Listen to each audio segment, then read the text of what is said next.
Dalam episode awal ini kita diberitahu bahwa Shogun berlatar tahun 1600 di Jepang feodal. Saat ini, Portugis memiliki monopoli atas perdagangan di dunia baru. Pengaruh mereka meluas melalui gereja. Namun, rekan-rekan Protestan Eropa mereka sedang merencanakan langkah mereka sendiri. Secara lokal, setelah kematian Taiko yang telah lama menjabat, 5 panglima perang Jepang bersaing untuk mendapatkan kendali politik.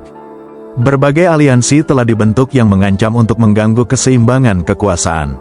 Kita pertama kali diperkenalkan pada John Blackton, yang mengemudikan kru Inggris melalui Magellan Pass untuk mencari pantai Jepang.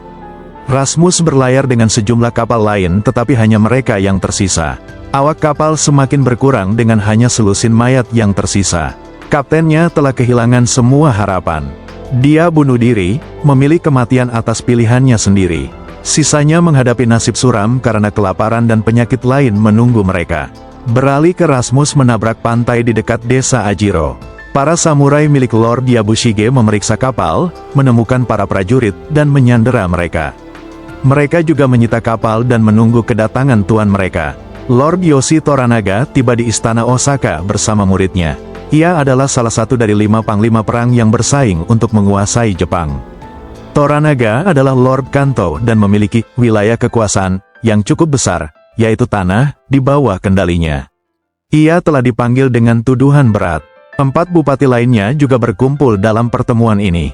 Bersama-sama, mereka membentuk Dewan Bupati yang berbagi kekuasaan saat raja tidak ada. Pewaris mendiang Taiko, Yaechiyo, terlalu muda untuk memerintah dan akan mengambil alih kekuasaan saat ia berusia 16 tahun. Lord Ishido, yang saat ini memimpin rencana jahat terhadap Toranaga, menjelaskan bahwa ibu Yaechiyo, Lady Ochiba, dibawa ke istana Toranaga di Edo pada hari sebelumnya. Hal itu dilakukan tanpa izin apapun, yang melanggar peraturan setempat. Toranaga menjelaskan bahwa menantu perempuannya sedang melahirkan. Ochiba adalah saudara perempuannya dan karena itu, karena kelahiran yang akan segera terjadi, ia mengunjungi istana tersebut. Dewan tidak yakin, rencana itu sudah direncanakan sebelumnya, sehingga Toranaga tidak punya kesempatan. Ishido mengajukan perintah yang menghukum Toranaga atas pemaksulannya. Nasibnya bergantung pada keputusan akhir Dewan, yang akan diambil dalam beberapa hari. Salah satu muridnya, Tadayoshi, bereaksi dengan marah. Ia tiba-tiba bangkit dari tempatnya dan melangkah ke ruang rapat. Ini dianggap sebagai pelanggaran hukum yang fatal. Berdasarkan ketentuan tersebut, Tadayoshi sekarang harus membunuh putranya yang baru lahir karena garis keturunannya dianggap cacat. Tadayoshi adalah suami Fuji, yang merupakan cucu perempuan Toda Hiromatsu. Fuji menolak untuk menyerahkan anaknya dan ingin bunuh diri sebelum dia dapat dibunuh. Namun, Mariko, menantu perempuan Hiromatsu, menengahi dan meyakinkan Fuji untuk menyerahkannya. Dia mendorongnya untuk menemukan tujuan hidup, seperti yang Mariko sendiri lakukan setelah ayahnya meninggal. Hiromatsu adalah salah satu orang Toranaga yang paling terpercaya. Dia mengirim Hiromatsu ke Ajiro setelah menerima catatan rahasia yang dikirim kepadanya menggunakan seekor burung. John meyakinkan anak buahnya bahwa mereka telah berakhir di Jepang. Dia juga yakin bahwa sampai buku harian pribadinya dan dekrit kerajaan disembunyikan di tempat tinggal kapten, tidak seorang pun akan mengetahui identitas mereka. Mereka akan berpura-pura menjadi pedagang Inggris yang tersesat. Namun, semuanya tidak berjalan sesuai rencana. Keponakan Yabushige, Omi, menolak permintaan belas kasihan John. Orang Jepang mengira mereka bajak laut dan Omi sangat tidak senang dengan kekasaran John. Di hadapan Yabushige, John mencoba membela diri saat seorang pendeta Portugis dipanggil untuk menerjemahkan. Namun, pendeta itu mengakui kewarganegaraan John dan meminta Yabushige untuk mengeksekusinya. Sang bangsawan tertarik setelah John menginjak salib di bawah kakinya. Dia meminta anak buahnya untuk memilih orang lain dari kru kapal untuk menggantikan John dan menampungnya untuk malam itu. Kembali di istana Osaka, Lady Iyo mendorong Toranaga untuk maju dan menyalurkan semangat prajurit garis keturunannya. Dia menyerukan agar Toranaga menerima takdirnya dengan gelar Shogun. Dia tahu nyawa Yaechiyo dalam bahaya dan Toranaga harus melindunginya.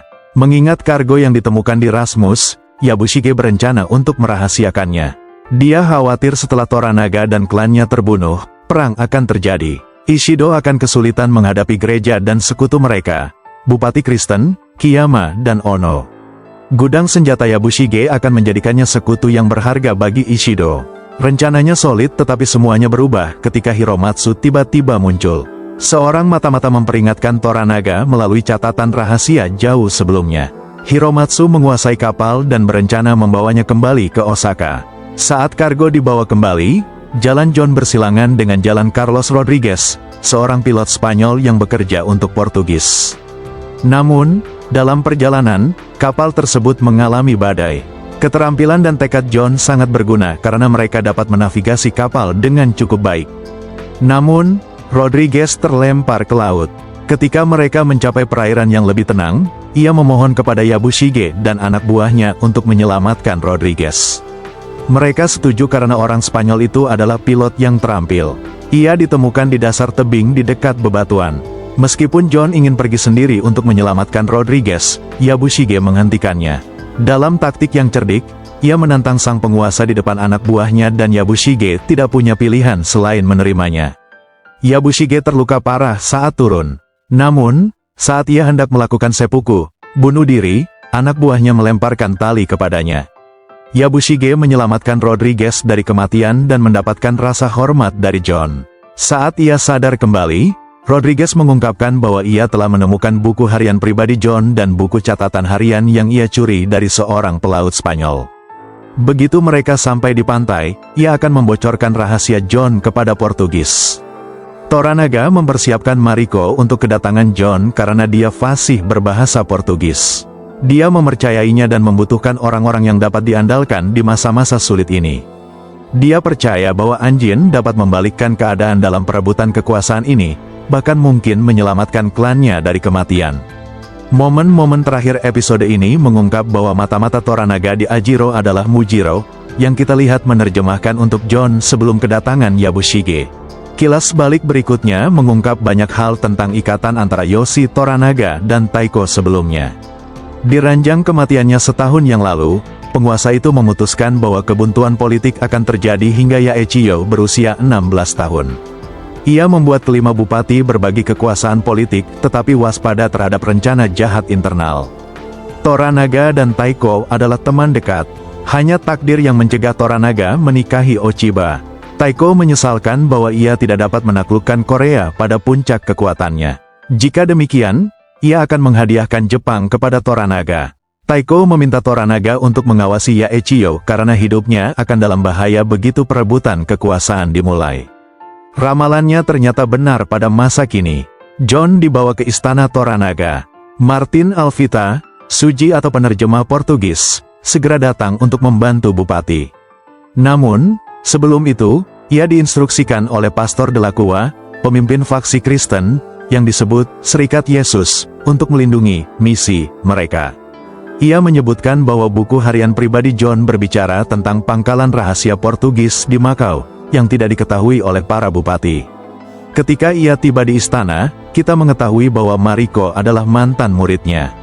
Meskipun Mariko tidak menerjemahkan, Toranaga ingin Mariko berada di sisinya untuk memastikan bahwa Martin melakukan tugasnya dengan baik. Martin menerjemahkan dengan jujur. Meskipun John khawatir ia tidak akan melakukannya, Martin adalah orang yang terhormat. Dalam montase percakapan Toranaga dan John yang disusun dengan gaya, Anjin menjelaskan bahwa ia berasal dari Inggris. Ia juga memaparkan konflik agama antara Protestan dan Katolik terkait perang antara Inggris dan Portugal. John masih mengenakan jubah sebagai pedagang, yang diberi wewenang oleh Markis Belanda untuk berdagang bebas di laut lepas. Toranaga terkesan dengan ketulusan dan kepribadian John yang bersemangat. Namun, sebelum mereka dapat melanjutkan lebih jauh, Ishido bergabung dengan istana. Status John sebagai seorang bidah telah tersebar. Berita menyebar dengan cepat, tetapi tidak seorang pun dapat memprediksi dengan tepat mengapa Toranaga tertarik padanya. Dalam pertemuan dengan lingkaran dalamnya malam itu, kita mengetahui rencananya. Kiyama dan Ono, para bupati Kristen, berutang kesetiaan mereka kepada Portugis. Kehadiran John di Osaka adalah belati yang menusuk hati mereka. Sebelum mereka dapat memberikan suara serempak menentang Toranaga, para bupati akan menuntut agar John dieksekusi. Ini akan memecah belah para bupati dan melindungi Toranaga. John dijatuhi hukuman mati dan sampai itu terjadi, ia harus tetap dikurung di penjara. Ia bingung dengan keadaannya saat ini hingga ia bertemu dengan Pastor Domingo, seorang Protestan yang datang ke Jepang hampir 3 dekade lalu. Toranaga dikurung di istana sambil menunggu pemakzulannya. Bupati yang cerdik itu menggunakan anjing untuk keuntungannya sendiri. Domingo juga memberitahu John tentang garis keturunan Toranaga dari Minowara, yang membawa mandat ilahi untuk memerintah sebagai shogun. Masih belum jelas apa yang sebenarnya diinginkan hatinya, tetapi berbagai kejadian mengancam untuk mengarah pada kesimpulan ini. Domingo juga menjelaskan tentang pengaturan perdagangan yang sedang berlangsung. Karena Jepang dan Cina tidak mau berunding satu sama lain, Portugis bertindak sebagai perantara. Kapal hitam mereka, yang ditempatkan di Makau, mengangkut sebagian besar bisnis dan meraup banyak keuntungan. Almarhum Taiko mencoba menghentikan pengaturan ini, tetapi Serikat Yesus menghasut pemberontakan untuk menghentikan usahanya. Operasi penembakan itu dilakukan dari pangkalan rahasia mereka di wilayah tersebut, tempat ratusan tentara Jepang yang telah bertobat bekerja sebagai tentara bayaran atas perintah gereja. Keesokan paginya, para bupati bertemu untuk membahas masalah tersebut. Seperti yang diramalkan Toranaga, Kiyama dan Ono membahas eksekusi John. Namun, Ishido menepis permintaan mereka, dengan mengatakan bahwa aturan istana harus dipatuhi. Ia juga mengkritik hubungan mereka dengan Portugis demi mendapatkan keuntungan dari perdagangan mereka. Mereka menemui jalan buntu, sehingga Toranaga punya waktu yang berharga. Tekanan terhadap Martin semakin meningkat saat Kapten Ferreira, yang memimpin kapal hitam, menuntut agar ia mendapatkan izin bagi kapal untuk meninggalkan pantai Jepang. Berlanjut dengan pertemuan menegangkan antara Yabushige dan Toranaga. Ingat, ini dalam konteks percobaan pembunuhan terhadap John dari episode sebelumnya. Toranaga dengan dingin bertanya kepada Yabushige tentang masyarakat Amida. Pembantu yang terbunuh itu adalah anggota organisasi rahasia ini, meskipun Yabushige tidak tahu apa itu. Penguasa Kanto itu curiga melihat kurangnya koneksi yang dimilikinya. Ini adalah momen yang menyedihkan ketika Toranaga mati-matian mencari sekutu ketika jumlah sekutunya semakin sedikit di sekelilingnya. Yabushige mengungkapkan bahwa Ishido menawarinya kursi di dewan jika ia berpihak padanya melawan Toranaga. Namun, kedua pria itu berunding untuk tetap bersekutu untuk saat ini. Yabushige mendapat provinsi yang luas untuk memperluas wilayah kekuasaannya, sementara Toranaga mendapat kesetiaan Yabushige dan janji bahwa ia akan mengawal John dan Lady Kiri ke Ajiro. Kapten Ferreira semakin gelisah dari hari ke hari. Martin menegaskan bahwa sebelum Toranaga sempat meninjau nilai tukar, ia tidak akan mengizinkan kapal berlayar. Namun, Ferreira menyatakan bahwa ia akan tetap melakukannya. Buntaro, suami Marikoi, bertanggung jawab atas keamanan para pelancong.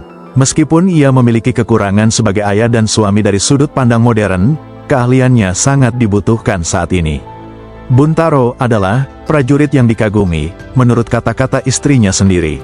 Saat rombongan bersiap untuk pergi, Lady Kirino Kata mengumumkan penambahannya ke dalam daftar. Itu sama sekali tidak terduga, tetapi John merasakan penyamaran. Lord Ishido tiba di gerbang. Menurut protokol, ketika seseorang dari kalangan atas meninggalkan istana, pemberitahuan 1 hari harus diberikan kepadanya. Ia menegakkan aturan ini dan meminta Jozun, salah satu samurai setianya dari klan, untuk memeriksa kereta kuda. Indra penglihatan John tepat karena ini adalah tipuan. Shizu, putri Kiri yang sedang hamil, mengerang kesakitan untuk menarik perhatian semua orang padanya. Ini memberi Toranaga dan Kiri cukup waktu untuk bertukar tempat. Hanya John dan Mariko yang menyadari tipu daya itu. Ishido merasa puas dan memerintahkan Jozun dan anggota klan lainnya untuk bergabung dengan rombongan perjalanan. Mariko menjelaskan kepada John bahwa jika Toranaga ketahuan, semua anggota yang bepergian akan dihukum mati. Mereka menghadapi masalah di gerbang ketika penjaga meminta pencarian lagi meskipun Ishido sudah mengizinkan. John menyadari urgensi situasi dan dalam upaya untuk lebih meringankan posisinya di mata Toranaga, ia membuat keributan tentang privasi wanita untuk mengalihkan perhatian para penjaga. Mariko ikut berpura-pura dan bahaya pun terhindarkan. Seperti yang diduga, rombongan itu diserang di hutan pada larut malam oleh anak buah Kiyama.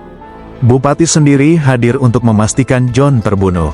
Di tengah hujan anak panah, kedua kereta itu diturunkan ke tanah sementara anak buahnya berlindung di balik pepohonan.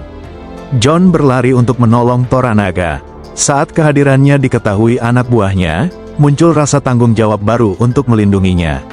Pertempuran sengit terjadi antara kedua faksi. Yabushige mengawal Toranaga, John, dan Mariko ke pantai sementara Buntaro dan samurai lainnya tetap tinggal untuk menahan musuh. John mengenali beberapa mantan krunya yang masih berkeliaran di sekitar pantai. Mereka membantu para pelancong yang tersisa untuk menaiki kapal. Semua kecuali Buntaro berhasil mencapai air. Sang prajurit dikejar oleh seluruh desa, yang bersikap bermusuhan setelah mereka mengetahui kehadiran John karena mereka semua beragama Kristen. Meskipun mereka punya waktu untuk kembali dan John bersikeras agar mereka melakukannya, nyawa Buntaro harus dikorbankan.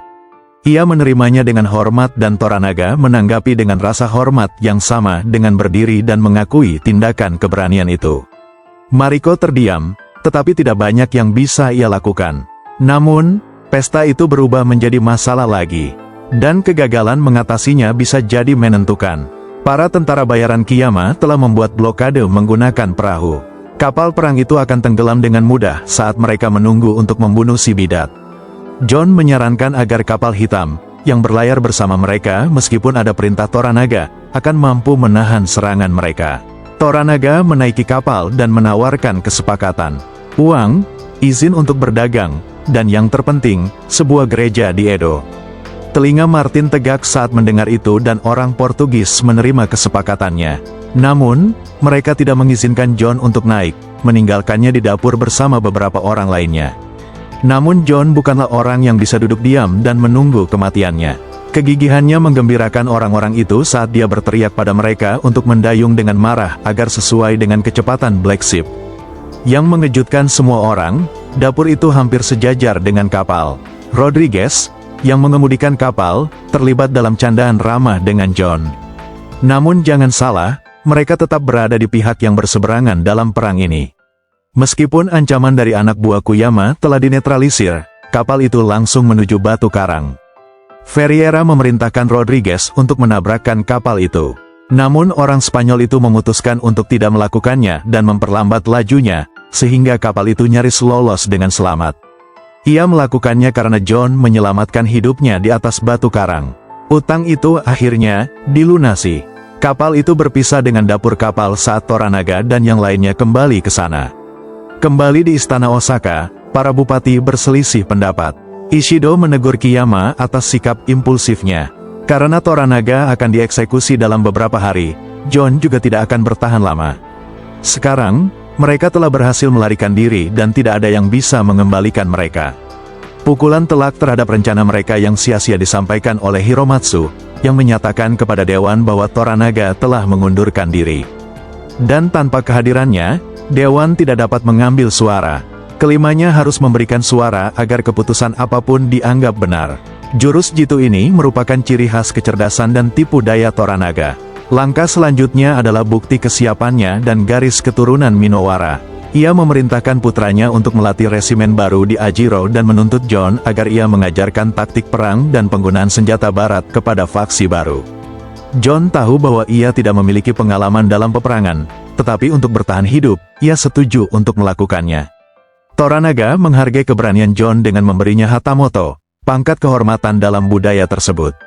Dalam momen pribadi, John mengaku kepada Mariko bahwa ia melarikan diri dari tanggung jawabnya sebagai seorang ayah dan suami. Ia belum pernah melihat bayi perempuannya yang baru lahir sejak ia lahir dan juga tidak melayani tuannya. Ia merasa betah di laut lepas tanpa khawatir akan hari esok. Dalam momen yang lebih ringan dan simbolis, John mengajari Toranaga cara menyelam. Kedua pria itu juga berlomba menuju pantai Edo saat mereka kembali ke rumah. Cerita selanjutnya menunjukkan dengan adanya pesan yang disampaikan kepada Omi, keponakan Yabushige, di Ajiro. Omi diminta untuk mempersiapkan desa untuk kedatangan Toranaga. Sementara persiapan berjalan lancar, Mariko menghadapi situasi sulit di dapur. Karena John telah dipromosikan ke pangkat Hatamoto, ia kini membutuhkan seorang pendamping. Tanggung jawab itu berada di pundak Fuji. Ia sangat menentang untuk memangku jabatan itu. Tetapi Mariko mengingatkannya tentang tugas yang harus ia lakukan terhadap Toranaga. Karena itulah satu-satunya jalan ke depan, untuk melanjutkan perjuangan suami dan keluarganya. Saat Yabushige mengetahui pengunduran diri Toranaga dari Dewan, ia terkejut. Yabushige tidak ragu-ragu dalam mengungkapkan pandangannya. Menurutnya, Toranaga telah menandatangani kematiannya dengan membuat keputusan ini. Kapal itu mencapai pantai Ajiro saat pasukan samurai Yabushige yang besar meneriakkan namanya. Namun, kegembiraannya tidak berlangsung lama saat Toranaga mulai berbicara. Pidatonya yang garang menggetarkan hati para samurai yang mulai meneriakkan namanya. Toranaga sangat yakin bahwa perang akan segera terjadi dan mereka yang bersekongkol melawan Jepang harus ditangani dengan tepat. Dalam rangkaian peristiwa mengejutkan lainnya, Toranaga meninggalkan Ajiro di sebuah perahu kecil, sambil menjelaskan bahwa ia memiliki masalah mendesak yang harus diurus. Hal ini membuat semua orang terkejut, terutama John. Ia berkeliling mencari awak kapalnya.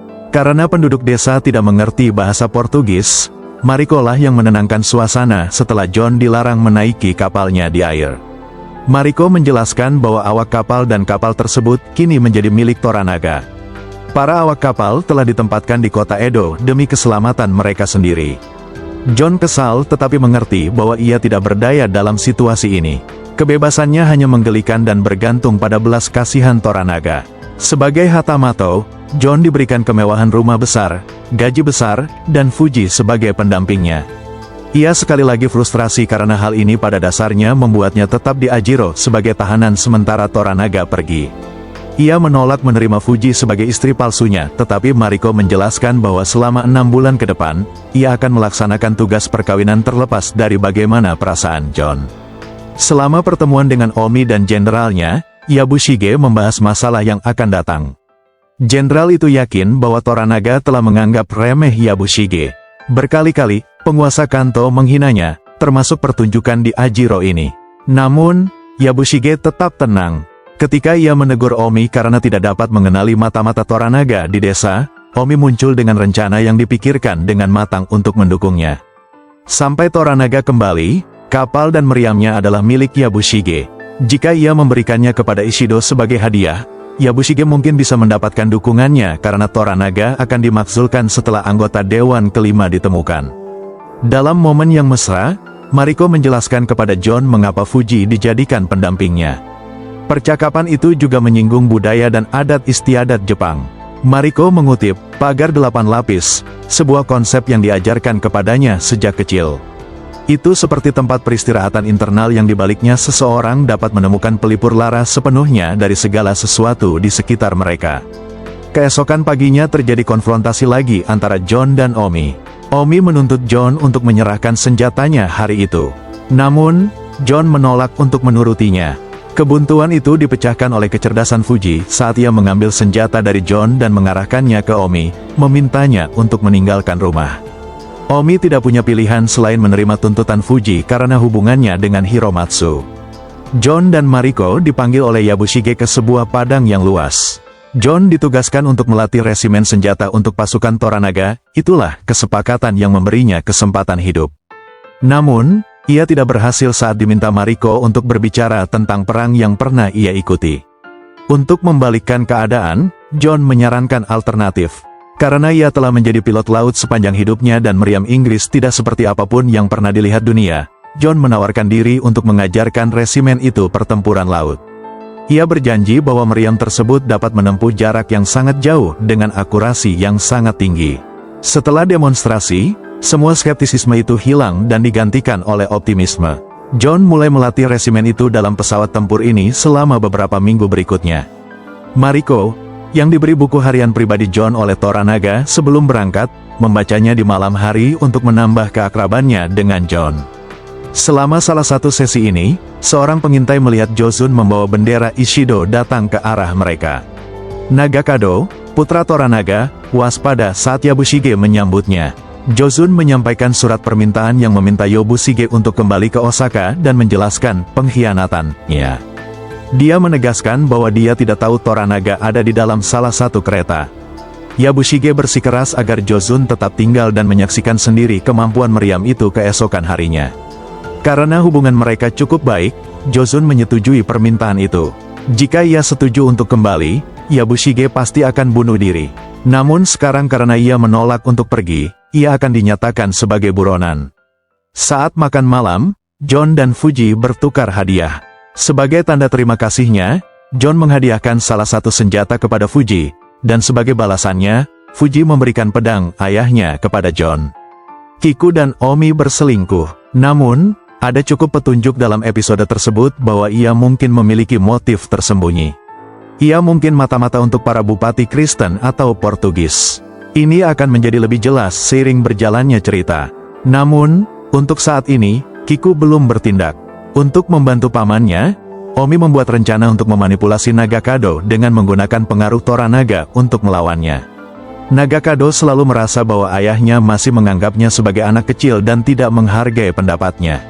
Omi berhasil memancing Nagakado untuk bertindak gegabah alih-alih bertanya kepada Toranaga bagaimana cara melanjutkannya. Dalam adegan terbaik episode tersebut, Jon dan Mariko berbagi perasaan mereka tentang diri mereka sendiri dan dunia di dekat geyser sumber air panas. Mereka adalah individu yang sangat mirip dalam hal pandangan dan perjalanan hidup mereka. Mungkin percikan itulah yang memicu apa yang dilakukan Mariko selanjutnya. Saat Jon tidur di kamarnya, dia diam-diam menyelinap masuk, membangunkannya, dan mereka berhubungan seks. Namun, keesokan paginya, dia menolak untuk mengakuinya dan Mariko malah mengklaim bahwa itu adalah pelacur. Episode ini berakhir dengan nada yang meledak-ledak. Alih-alih menunjukkan cara kerja meriam, Nagakado mengejutkan semua orang dengan menggunakannya untuk melawan Joseon dan anak buahnya. Mereka benar-benar hancur oleh serangan itu dan tidak memiliki pertahanan. Semua orang terkejut, tidak ada yang lebih terkejut daripada Mariko, yang dengan enggan berseru, "Ini perang." Cerita dilanjutkan dengan kepulangan Toranaga yang tegas ke Izu. Adegan pembuka episode kali ini dipenuhi dengan pemandangan brutal mayat-mayat yang hancur dari Camp Ishido. Sangat mengganggu melihat sisa-sisa orang berceceran di mana-mana seperti ini.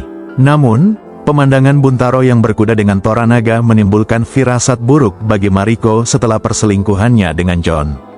Karena dia tidak tahu bahwa itu adalah Mariko, Jon terbebas dari rasa bersalah untuk saat ini. Toranaga menjelaskan bahwa Buntaro dibantu oleh Ronin tersebut saat melarikan diri dari Ajiro. Peluangnya sangat kecil, tetapi sang prajurit berhasil bertahan hidup, menunjukkan kegigihan dan tekadnya. Ia diminta untuk tinggal di rumah Jon, yang sangat tidak disukainya. Toranaga memberi Jon seekor burung pegar untuk dimasak, tetapi orang barbar itu membuangnya hingga membusuk, mengejutkan Fuji dan staf pembantu lainnya. Itu adalah salah satu penanda besar perbedaan budaya antara kedua negara. Dalam salah satu adegan paling menegangkan di musim ini, kita melihat Buntaro dan Jon berhadapan satu sama lain. Meskipun ini bukan duel tradisional, pertarungannya sama sengitnya. Keduanya menghabiskan banyak sake dan akhirnya saling mengejek. Meskipun Mariko dan Fuji memberi nasihat bijak, kedua pria itu terus minum hingga mereka kehilangan arah. Ketika Jon meminta Buntaro untuk menceritakan kisah kepahlawanannya, sang samurai tersinggung. Cerita itu untuk anak-anak, katanya, yang mendorong Jon untuk memberikan tantangan lain. Dalam keadaan mabuknya, Buntaro berhasil menembakkan dua anak panah ke gerbang depan rumah yang hanya berjarak beberapa inci dari wajah Mariko, yang tetap tidak tergerak. Kesombongannya muncul ketika ia membuat keluarga Mariko kesal, memaksanya untuk menceritakan tindakan memalukan mereka. Ayah Mariko, Akicho Gensai, membunuh mantan penguasa Jepang yang korup. Ia dipaksa membunuh semua anggota keluarganya dan kemudian bunuh diri. Namun, sejak Mariko menikah, ia dimaafkan, tetapi keadaannya tidak sama lagi. Mariko berjuang untuk mengatasi rasa malu dan canggung, meminta Buntaro pada setiap kesempatan untuk melakukan seppuku. Malam harinya, Jon terbangun karena suara Buntaro memukuli Mariko hingga babak belur. Ia mencoba untuk campur tangan, tetapi saat itu, kerusakan sudah terjadi. Mariko menyalahkan dirinya sendiri, dan Jon, atas tindakan Buntaro. Jon menghadapi tindakan pengecutnya, yang mendorong Buntaro untuk meletakkan senjatanya karena ia adalah tamu rumah. Penderitaan Jon semakin parah saat Uejiro, tukang kebunnya, terbunuh saat menyentuh burung pegar itu. Tidak jelas apa yang menyebabkan kematiannya, tetapi berikut ini adalah inti ceritanya. Jon membiarkan burung itu membusuk, meminta semua orang untuk menjauh. Dia berkata dalam bahasa Jepang yang terbata-bata, burung yang disentuh akan mati. Hal ini memaksa semua orang untuk menjauh darinya, meskipun baunya sangat menyengat. Namun, Uejiro tidak tahan melihat semua orang berjuang melawan baunya dan memutuskan untuk campur tangan. Pada bagian yang sama, Toranaga diam-diam memerintahkan Mujiro, mata-matanya di desa, untuk mencari kambing hitam. Yabushige dan Omi mulai gelisah, memaksa Toranaga untuk mengambil langkah pertama. Jadi, para pembuatnya belum menunjukkan apa yang terjadi pada Uejiro, tetapi kemungkinan besar Mujiro ada hubungannya dengan itu. John terdiam. Ia tidak percaya bahwa seorang pria akan kehilangan nyawanya hanya karena lelucon yang tidak berbahaya. Mariko tidak sependapat dengannya dan perasaannya terhadap John juga akan berubah di masa mendatang. Ia menjelaskannya dengan lugas, kita hidup dan kita mati. Kita tidak bisa mengendalikan apapun di luar itu. Insiden terbesar dalam episode ini terjadi tepat di akhir ketika armada prajurit Toranaga dilahap gempa bumi dahsyat yang memicu tanah longsor. Sang penguasa terkubur dalam kekacauan yang terjadi. John dan yang lainnya bergegas menolongnya dan mengeluarkannya dari parit. Ini benar-benar pukulan telak bagi peluangnya untuk memenangkan perang melawan Ishido, yang menerima jenazah Jozun di dalam sebuah kotak. Lady Ochiba juga bangkit dari istana Edo, bersiap menghadapi tantangan untuk memerintah negara. Mengupas lebih dalam masa lalu Lady Ochiba yang mencakup persahabatan yang penuh kasih dengan Mariko. Keduanya diperkenalkan sebagai gadis di Istana Azubchi hampir 22 tahun sebelum kejadian saat ini. Namun, ikatan mereka putus setelah ayah Ochiba dibunuh oleh Akechi, ayah Mariko. Mereka dipisahkan satu sama lain sebagai bagian dari rencana Akechi untuk melindunginya. Mariko dinikahkan dengan Buntaro, sebuah keputusan yang disesalinya hingga saat ini. Pandangan Ochiba tertuju pada Toranaga, saat ia menjelaskan kepada Ishido sumber kebenciannya. Ia mengatakan bahwa meskipun Akechi membunuhnya, itu adalah rencana Toranaga selama ini. Itulah yang memicu permusuhan di hatinya, meskipun ada juga yang menduga bahwa Ochiba mungkin memiliki perasaan romantis terhadap Mariko. Dalam kilas balik, ditunjukkan bahwa Ochiba direkrut sebagai permaisuri Taiko Jepang saat itu untuk melahirkan seorang ahli waris. Ratusan wanita lain mencoba dan gagal, tetapi Ochiba berhasil, menjadikannya yang istimewa. Namun, keistimewaan ini harus dibayar mahal mengingat apa yang harus dilalui Ochiba dalam proses tersebut. Saat ini, Toranaga dan klannya membangun kembali kehidupan setelah gempa tektonik. Meskipun gempa tersebut meninggalkan kehancuran, Toranaga mencoba membangkitkan semangat dan moral anak buahnya. Ia tahu bahwa ini adalah masa krusial dalam sejarah Jepang karena rencana untuk melawannya terungkap di Osaka. Hubungan Mariko dan John juga terpengaruh. Setelah insiden dengan Buntaro, ia bersumpah untuk membatasi interaksi mereka hanya pada praktik penerjemahan. Desas-desus tentang keduanya telah tersebar luas. Kabar tersebut bahkan telah sampai ke telinga Toranaga, membuat Mariko semakin berhati-hati dalam bertindak. Sebagai tanda niat baik dan keanggunan atas tindakannya yang berani, Toranaga menghadiahkan John lebih banyak wilayah kekuasaan dan gelar yang lebih agung. John bingung dan heran dengan restorasi ini, tetapi tidak punya banyak pilihan dalam apa yang akan dilakukannya. John menyampaikan keinginannya untuk meninggalkan Jepang dan kembali ke laut bersama krunya. Namun Toranaga mengharapkan dia untuk memenuhi peran yang lebih besar dalam visinya yang agung. Tuhan menghormati John dengan lebih banyak penghargaan, termasuk mengangkatnya menjadi jenderal rezim meriam. Omi dan Nagakado bahkan lebih kesal dengan keputusan ini. Mereka tidak dapat memahami ketertarikan dan kesukaan Toranaga terhadap John, membuat mereka mempertanyakan niatnya. Di Osaka, Ochiba memastikan bahwa Ishido bertindak gegabah untuk mengisolasi Toranaga sepenuhnya. Kata-kata racunnya telah meyakinkan Ishido untuk menyandera keluarga Lord Kiyama dan Sugiyama di istana. Ia ingin memaksakan pemungutan suara terhadap Toranaga dan mengusulkan nama Lord Ito sebagai anggota Dewan Kelima. Ochiba sekali lagi terlibat dalam upaya agar Ishido mencalonkan Ito sebagai anggota, meskipun niat terpendamnya tidak begitu jelas. Sementara itu, Portugis juga masih belum memutuskan aliansi mereka. Sebelumnya, kita melihat Toranaga memutuskan untuk tidak bergerak untuk menyakiti Portugis dan kapal hitam mereka ketika John mengusulkan rencana tersebut. Ia tahu bahwa sekutunya semakin berkurang dan orang-orang Kristen tidak memberinya alasan untuk memberontak. Mengingat hal ini, Martin mengusulkan agar Portugis menjauh dari Bupati dan menjadikan Toranaga sekutu dalam perang yang akan datang. Namun, sarannya tidak didengarkan. Hiromatsu menyampaikan pesan tentang perkembangan baru ini kepada Toranaga. Kita mengetahui tentang rencana bertajuk Crimson Sky, yang berupaya menjadikan Toranaga sebagai shogun Jepang, menggulingkan kepemimpinan yang ada di Dewan Bupati. Namun, Toranaga menentang rencana tersebut dan memohon kepada para penasihatnya untuk mengajukan rencana yang berbeda. Mariko dan Fuji sibuk mencoba menegosiasikan harga dengan Jin. Jin adalah pemilik rumah bordil paling mewah di kota, Tea House. Atas instruksi Toranaga, Mariko harus menjodohkan John dengan Lady Kiku, kekasih Omi, untuk menenangkannya. Negosiasi berlangsung lama, tetapi mereka berhasil mencapai kesepakatan harga yang lumayan. Meskipun harapannya adalah kenikmatan fisik, kita akhirnya mengetahui alasan sebenarnya mengapa daya tarik Kiku begitu tinggi. Dalam percakapan rumit dengan John dan Mariko di mana John sebagian besar diam, Kiku menjelaskan pentingnya perusahaannya.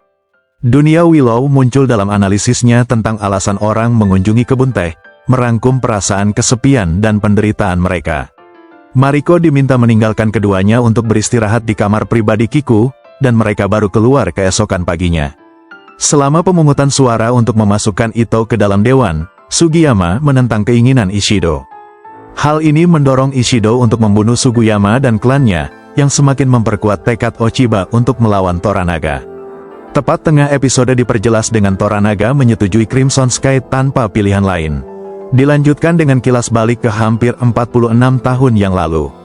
Toranaga remaja muncul sebagai pemenang atas lawannya yang jauh lebih tua. Meskipun ada rasa hormat di antara keduanya, rasa malu karena kalah dari seorang anak tidak dapat ditelan mentah-mentah. Toda Hiromatsu berada di sisi Toranaga bahkan saat itu sebagai penasihat yang bijaksana. Di masa kini, Toranaga bertemu dengan pasukan Saeki yang besar. Kedua saudara tiri itu bertemu seolah-olah mereka tidak memiliki dendam sebelumnya dan Saeki tampaknya bersedia menjadi sekutu Toranaga.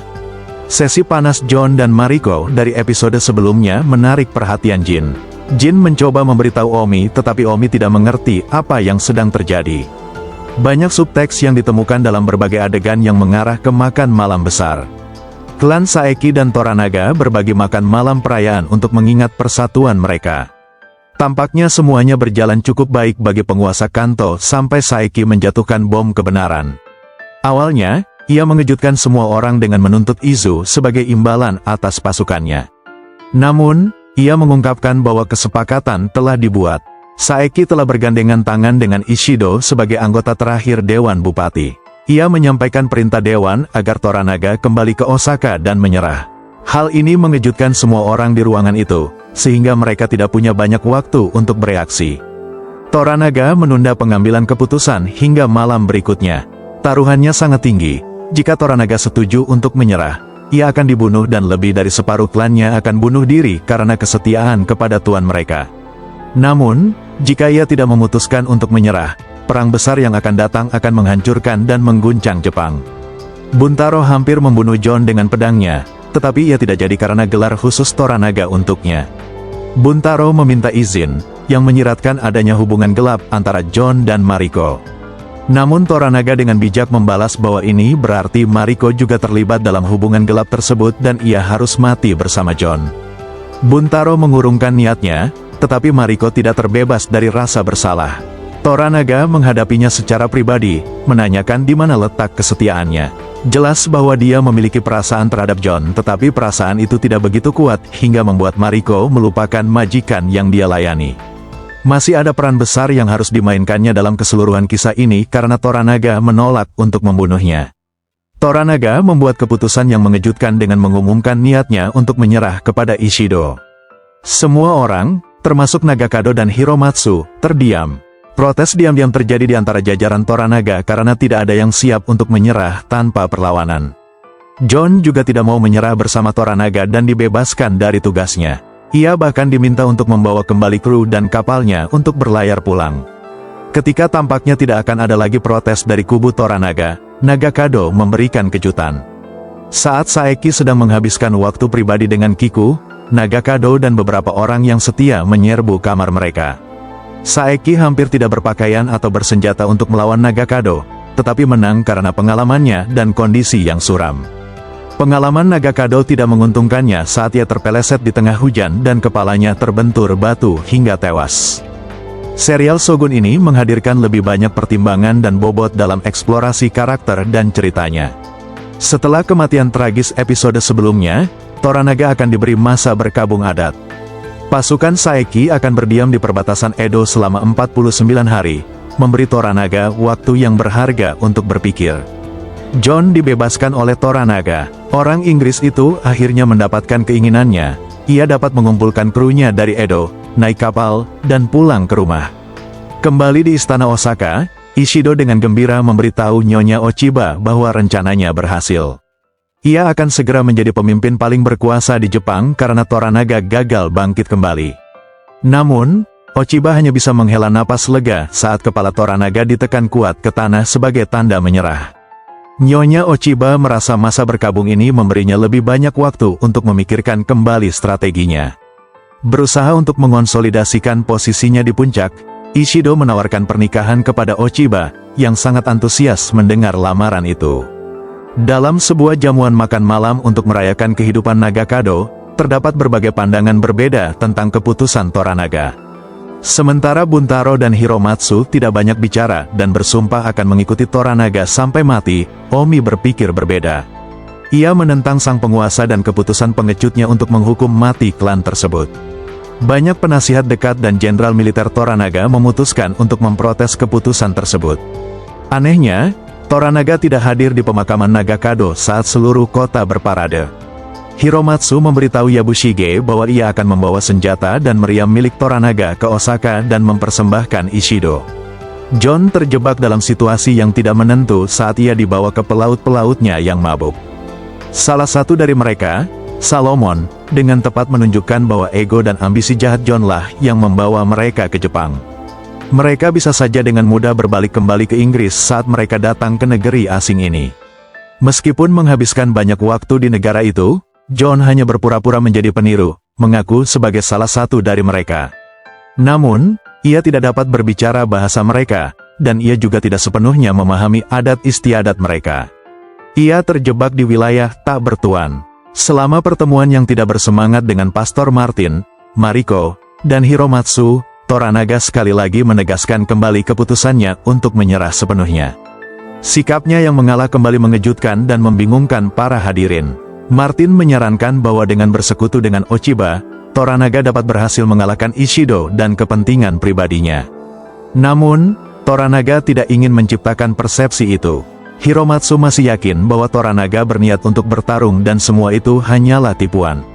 Batuk dan penyakitnya yang terus-menerus mungkin dibuat-buat agar dia terlihat semakin lemah. Toranaga dimohon oleh Martin untuk menepati janjinya memberikan tanah kepada orang-orang Kristen di Edo untuk membangun gereja. Namun Toranaga tetap tertawa terakhir karena dia hanya memberikan tanah di sebelah rumah teh milik Jin yang ambisius. Yabushige masih bersekutu dengan Toranaga saat John mendekatinya untuk berlayar di bawah bendera Yabushige. Penguasa Izu masih percaya bahwa aliansi dan kesetiaannya kepada Toranaga tidak perlu dipertanyakan lagi di matanya.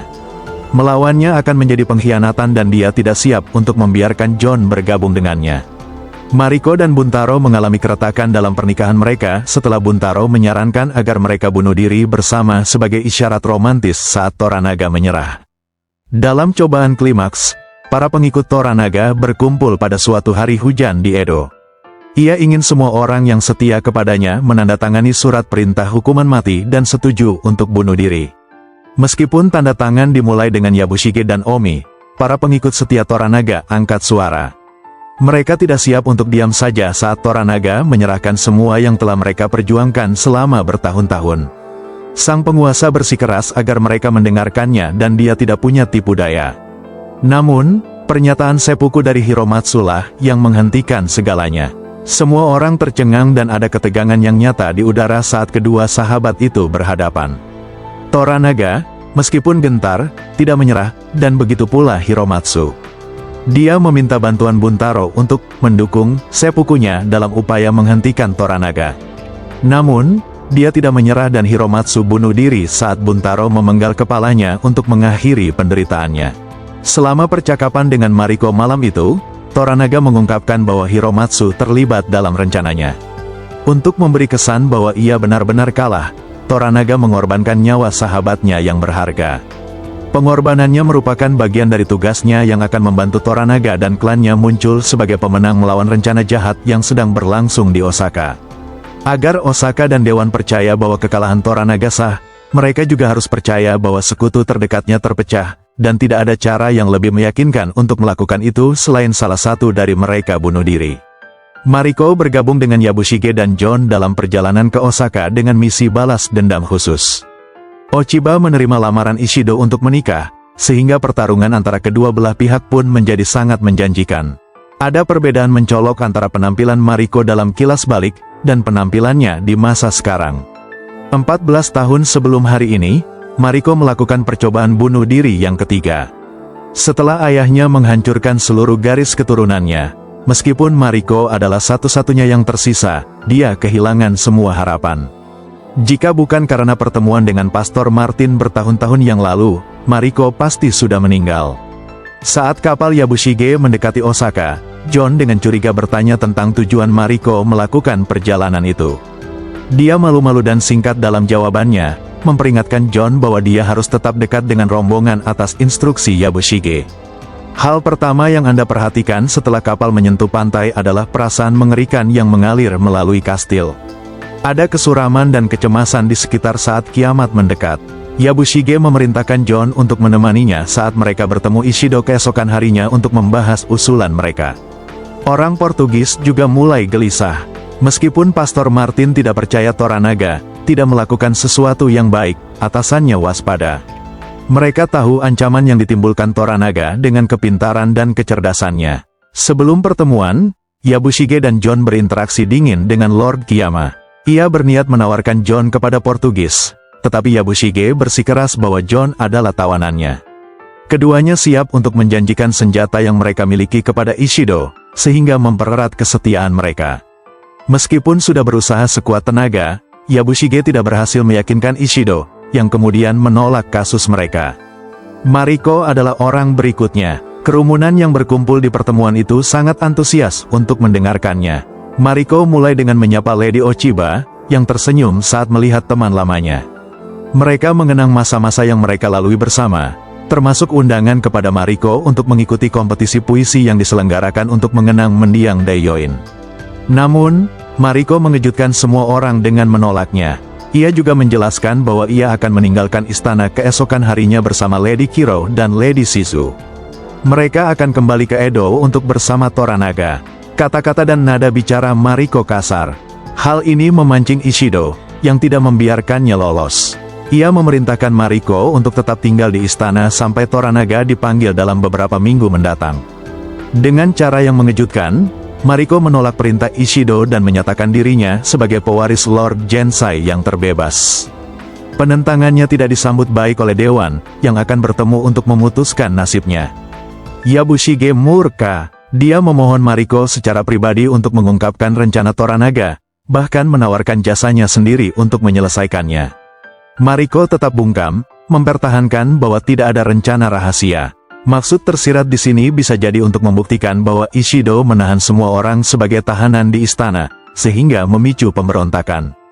Mariko mungkin akan kehilangan nyawanya dalam seluruh cobaan ini, sesuatu yang sepenuhnya siap dia lakukan. Pernyataan Jon, Anda akan menabrak pedang, hanya untuk membuktikan bilahnya tajam, dengan tepat menangkap esensi dari apa yang ingin dilakukan Toranaga. Pagi pun tiba dan Mariko tidak siap untuk mundur. Ia mencoba melewati gerbang bersama para wanita dan segelintir samurai, tetapi mendapat perlawanan. Mariko tidak ragu untuk memerintahkan mereka membunuh para penjaga yang menghalangi jalan keluar. Namun, karena kekuatan Ishido yang sangat besar, para samurai itu kalah dengan gagah berani. Mariko meminta Kiyama dan Ono, yang sedang menonton dari galeri, untuk memerintahkan para pria itu mundur. Namun mereka bersikeras tidak berdaya, bahkan Kiyama mengatakan akan mengadakan pertemuan untuk menenangkan keadaan. Mariko tegas dalam tekadnya. Ia menolak untuk melakukannya dan melangkah berani menuju gerbang. Adegan itu menegangkan saat para pemanah melepaskan anak panah peringatan yang nyaris mengenai Mariko. Akhirnya, Mariko menggunakan tombak untuk melawan para penjaga. Mariko melawan kelompok itu tanpa takut mati. Kekuatan jumlah mereka akhirnya membuatnya mengalami kemunduran. Dia jatuh ke tanah dan mengaku bahwa kelompok itu harus kembali karena para penjaga tidak dapat dikalahkan. Namun, karena dia gagal memenuhi tugasnya kepada Toranaga, Mariko mengumumkan bahwa dia akan bunuh diri saat matahari terbenam. Pada pertemuan dewan, Ochiba menyebut tindakan ini sebagai balas dendam Mariko terhadap takdir. Ia juga menunjukkan bahwa apapun yang diputuskan Dewan, Toranaga sekali lagi telah mengalahkannya. Ochiba, yang kecerdasannya juga terdokumentasi dengan baik dalam serial tersebut, memperlihatkan audiensi dengan Mariko dengan kedok sang pewaris yang ingin bertemu John. Ochiba dengan tegas menyuruhnya berhenti menjadi umpan Toranaga. Ini bukanlah cara Mariko seharusnya mendapatkan kebebasannya. Ketika Mariko membalas dengan bersikeras bahwa Toranaga ingin mengakhiri pertarungan, Ochiba mengingat kembali masa kecilnya bersama Mariko. Dia juga meminta Mariko untuk menerjemahkan bagi John agar John mengerti ikatan mereka. Mereka tumbuh seperti saudara perempuan tetapi terpisah karena permusuhan yang dimiliki ayah mereka. Keduanya meneteskan air mata saat mereka saling memohon secara emosional untuk menghentikan permainan pikiran. Ochiba marah pada Mariko karena menyerahkan dirinya pada kematian yang sia-sia, sedangkan Mariko merasa Ochiba memiliki pengaruh untuk mengakhiri perang. Setelah mereka pergi, John menceritakan pikirannya kepada Mariko. Ia merasa Toranaga pengecut karena mengirim seorang wanita untuk melakukan perintahnya. Ia juga menyebut pengorbanannya sia-sia. John mencoba mencegah Mariko bunuh diri dengan membicarakan perasaannya terhadapnya, sesuatu yang dibalas Mariko. Panggung pun disiapkan untuk seppukunya. Suasananya suram dan tidak pasti. Di latar belakang, kita juga merasakan bahwa ada rencana yang sedang disusun untuk mencegah tragedi ini. Saat kiamat tidak ada, John maju untuk menjadi orang kedua. Mariko memenggal kepalanya setelah dia jatuh. Tepat saat Mariko akan melakukannya, Ishido menyerbu ruangan. Dia melempar surat izin ke kaki Mariko, mengatakan bahwa dia bebas untuk pergi keesokan paginya. Orang lain di ruangan itu, Lady Kiro dan Shizu, juga meminta hal yang sama, mendorong Ishido untuk berkata, tidak ada seorang pun yang menjadi sandera di istana. Kamu bebas untuk pergi. Akhir yang mendebarkan dan sama sekali tak terduga dari episode ini terjadi karena rencana rahasia Ishido. Sebelumnya, kita melihat dia menerima permohonan belas kasihan Yabushige dengan satu syarat. Yabushige membunuh banyak anak buah Ishido sendiri, sementara kerumunan lainnya di istana merayakan kebebasan mereka. Yabushige membiarkan para pembunuh dari shinobi masuk, yang tujuan utamanya adalah menculik Mariko. Meskipun mereka melakukan banyak kerusakan, mereka tidak berhasil karena John, Mariko, dan yang lainnya menjadi waspada terhadap situasi yang sedang berlangsung. Kelompok itu dapat bergerak ke dalam rumah batu di luar. Para shinobi tidak menyerah dan bersiap untuk meledakkan pintu. Ini mungkin akan membunuh semua orang di dalam, tetapi bahkan saat itu, Yabushige belum siap untuk membantu John mencegah bencana tersebut. Mariko, di saat yang tepat, menempelkan dirinya ke pintu, mengutuk serangan Ishido yang malang sebelum tewas dalam ledakan itu. Akhir cerita Shogun secara singkat melompat maju dalam waktu ke masa depan, menentang tren terkini. Cucu-cucunya menanyai John Blackton tua tentang pakaian samurai di kamarnya. Kita kembali ke momen tepat setelah Mariko terbunuh dalam ledakan itu. John memeluknya saat Yabushige menyesali tindakannya. Dewan Bupati meratapi kematian Mariko. Keadaan berbalik melawan Ishido, yang terpojok oleh perkembangan terkini. Ia berusaha sekuat tenaga untuk meyakinkan Dewan bahwa Toranaga berada di balik serangan itu. Kecerdasannya yang tak pernah padam tak tertandingi dan karenanya, tak seorang pun yang dapat melakukan hal seperti itu. Ketika Lord Ono berkata bahwa Mariko harus dimakamkan dengan layak sebelum pasukan berbaris menuju Edo untuk melawan Toranaga, Ishido menolak permintaan tersebut. Ia mengingatkan mereka tentang garis keturunan Mariko yang ternoda, yang memancing kemarahan Ochiba, yang tampaknya telah berbalik melawannya saat itu. Tepat saat Ishido hendak menandatangani surat dari Toranaga dan mengumumkan perintahnya, gempa bumi kecil mengguncang istana. Di luar, Ishido diingatkan oleh Yabushige bahwa hal serupa terjadi pada Taiko, yang telah dikutuk sejak saat itu. Bagaimana pengorbanan Mariko menyelamatkan hidup John? Ketika John terbangun beberapa hari setelah kejadian, ia diizinkan kembali ke Edo oleh Ishido. Pastor Martin menemaninya ke pelabuhan. Dalam perjalanan, Martin menjelaskan kepada John bahwa ia seharusnya disergap di hutan dan dibunuh. Namun, hanya pengorbanan Mariko yang memastikan ia tetap hidup. Mariko membuat kesepakatan dengan gereja untuk menyelamatkan nyawa John sebagai imbalan atas penghancuran kapalnya, yang kemudian mereka temukan saat mereka berlayar kembali ke Edo. Wajah John menggambarkan kesedihannya, kehilangan wanita yang dicintainya, dan sekarang ia berutang padanya, akan sangat menyakitkan. Begitu mereka sampai di pantai, Yabushige ditangkap. Rupanya, salah satu pembantu yang ada di kamar saat Mariko meninggal melihat Yabushige bergumam sendiri dengan nada bersalah. Murijo menjelaskan kepada John bahwa perampok Kristen datang di kegelapan malam untuk menghancurkan kapalnya. Untuk mencari tahu siapa pelakunya, Toranaga telah meminta pertanggungjawaban seluruh desa. Toranaga memerintahkan Yabushige untuk melakukan seppuku keesokan harinya. Sebagai balasannya, Yabushige memilihnya sebagai orang kedua. Toranaga sangat gembira melihat putranya bersama Shizu dan berterima kasih padanya karena telah melindunginya. Lady Kiri juga menyerahkan surat rahasia yang diterimanya dari Lady Ochiba, yang berpotensi mengubah segalanya. Malam harinya, Fuji menyatakan kepada John bahwa pengabdiannya kepada Toranaga telah berakhir. Mengapa John membela penduduk desa? Ia akan meninggalkan Ajiro keesokan harinya untuk memulai pelatihannya menjadi biarawati. Dalam pertemuan yang menegangkan dengan Toranaga, John membuktikan kemampuannya untuk memimpin armada angkatan lautnya. Terlepas dari semua yang telah dilalui orang Inggris yang terkepung itu, ia tetap menjadi pribadi yang memiliki keberanian dan kekuatan yang tak terbantahkan. John tidak ragu untuk memberitahu sang penguasa tentang tindakannya baru-baru ini. Ia meminta keringanan hukuman kepada penduduk desa, tetapi Toranaga bersikap tegas. Mujiro, yang sebelumnya telah mengungkapkan identitas aslinya kepada John, bertindak sebagai perantara mereka, meskipun John lebih banyak menangani percakapan itu sendiri. Inti pembicaraan yang besar adalah pengungkapan John bahwa Mariko adalah orang yang menghancurkan kapalnya. Ini merupakan kelanjutan dari kesepakatan yang dibuatnya dengan Bupati Kristen di Osaka untuk menyelamatkan nyawa orang sesat itu. Dia juga mengatakan bahwa rencana awalnya terhadap Portugis tidak penting dalam skema yang lebih besar. Dalam sebuah langkah yang tak terduga, John menawarkan untuk melakukan seppuku guna meyakinkan Toranaga agar memaafkan penduduk desa. Sang penguasa tidak tergerak dan mulai berjalan menjauh dari John yang berlutut.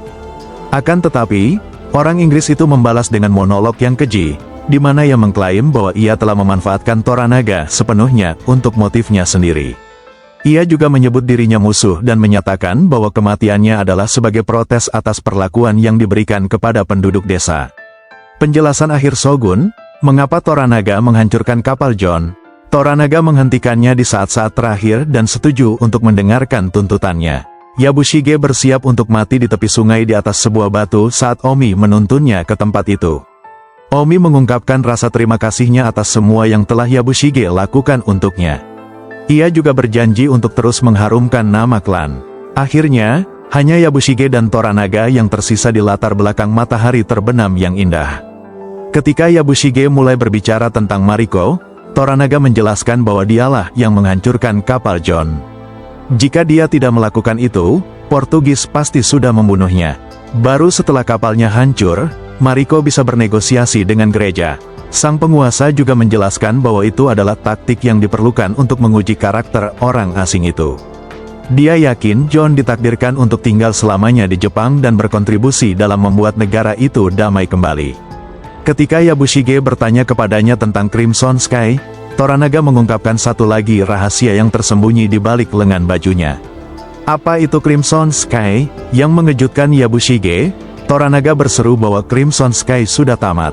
Dengan bersatunya para bupati, mengirim pasukan ke Osaka sama saja dengan bunuh diri. Sebaliknya, Toranaga membuat rencana lain. Dalam perang yang akan datang, Toranaga membayangkan bahwa 5 pasukan akan saling berhadapan di medan perang. Jika memang 4 lawan 1, mereka akan kalah. Namun, Lady Ochiba diam-diam mengirim pesan kepada Toranaga, melalui Lady Kiri, bahwa ia akan menahan pasukan pewaris di Osaka. Dan hanya dengan begitu, Toranaga dapat mewujudkan mimpinya, dan mungkin takdirnya, untuk menjadi seorang shogun. Dalam momen yang emosional, John membawa Fuji ke atas perahu untuk menyebarkan abu Mariko ke dalam air. Ia memegang erat rosario milik Mariko, seperti yang kita lihat dalam kilas balik di awal. Adegan terakhir Shogun musim pertama ini memperlihatkan John dan penduduk desa lainnya menarik kapalnya yang tenggelam keluar dari air dengan satu tarikan napas. Buntaro juga ikut bergabung, memberi penghormatan kepada John. Bersama-sama, mereka berhasil menariknya keluar sementara Toranaga menyaksikan, gembira dengan prospeknya dalam perang.